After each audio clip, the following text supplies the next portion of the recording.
ఒరే కదలకురా వీపు రుద్దని. మరి నువ్వు రుద్దుతూ అంటే నాకు చక్కిలి గింతలుగా ఉంది నాన్న. నాన్న నువ్వు కొత్త పంచి కొనుక్కోరాదు, చూడు ఎలా తిరిగిపోయిందో. కన్నబిడ్డలకు కట్టుకోవడానికి సరిపడా బట్టలు ఇవ్వలేను నేను. నా కొత్త బట్టల గురించి ఏం ఆలోచించనమ్మా.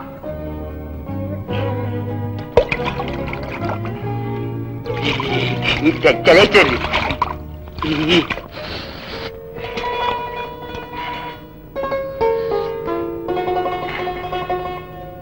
వెళ్ళి బట్టలు వేసుకో. మరేమో స్నానం చేశాక సూర్యుడికి దండం పెట్టుకోవాలి కదా. రచించండి రచించండి.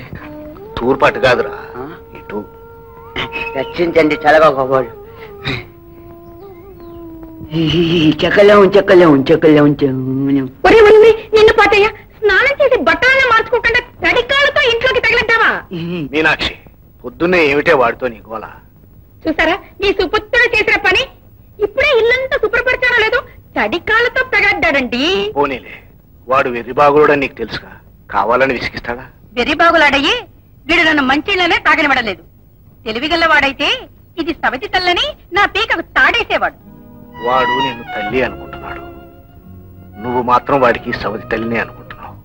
అంతే అంతే. నాన్న కాఫీ. కాఫీ.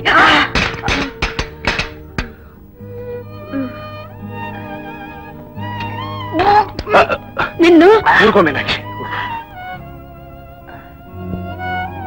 నెమ్మదిగా తాగు.